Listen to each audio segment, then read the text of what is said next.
एक दिन एक राजा अपने घोड़े पर सवार होकर अपने राज्य की सीमाओं का निरीक्षण करने के लिए निकलता है।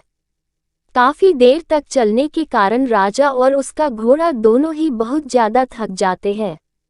राजा ने पहले से ही अपने पास पानी रखा था, इसीलिए उसने तो अपने पानी से प्यास बुझा ली, पर बेचारे घोड़े का क्या। राजा ने अपने घोड़े के लिए इधर उधर बहुत सारी जगह पर पानी देखा, पर उसे कहीं पर भी अपने घोड़े की प्यास बुझाने के लिए पानी नहीं मिला। पानी की तलाश में राजा और उसका घोड़ा दोनों आगे बढ़ने लगे। कुछ देर चलने के बाद राजा का ध्यान दूर खड़े एक किसान की ओर गया। वो किसान अपने बैल के साथ था। किसान खेतों की सिंचाई करने के लिए राहत चला रहा था। राजा उस किसान के पास पहुंचा और उसने किसान से कहा कि काका, मेरा घोड़ा बहुत प्यासा है, मुझे इसे पानी पिलाना था। किसान ने राजा से कहा कि पिला दो बेटा। राजा अपने घोड़े को राहत के पास लेकर जाता है ताकि वो उससे गिरता हुआ पानी पी पाए। अरे पर ये क्या! घोड़ा पानी पीने के बदले चौंककर पीछे हट जाता है। किसान ने ये देखकर आश्चर्य से पूछा कि अरे, ये पानी क्यों नहीं पी रहा।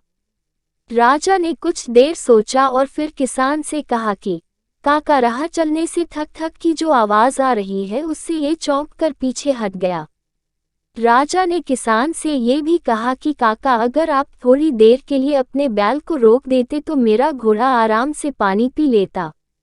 राजा की ये बात सुनकर किसान मुस्कुराया और उसने राजा से कहा कि बेटा, ये थक थक तो चलती रहेगी, अगर मैंने बैल को रोक दिया तो कुएं से पानी कैसे उठेगा। उस किसान ने राजा को ये भी समझाया कि बेटा, अगर इस घोड़े को पानी पीना है तो उसे इस थक थक के बीच ही अपनी प्यास बुझानी होगी। अब राजा को बात समझ में आ गई। उसने फिर से घोड़े को पानी पिलाने का प्रयास किया। इस बार भी घोड़ा पीछे हट गया। 4-5 बार ऐसा करने के बाद घोड़ा भी समझ गया कि उसे इस थक थक आवाज के बीच ही पानी पीना होगा और उसने इस बाधा के बावजूद भी अपनी प्यास बुझा ली। अगर आपको अपने जीवन में सफल होना है तो इस घोड़े की तरह आपको भी बाधा के साथ ही अपने लक्ष्य में ध्यान देना होगा, तभी आप सफल हो सकते हो।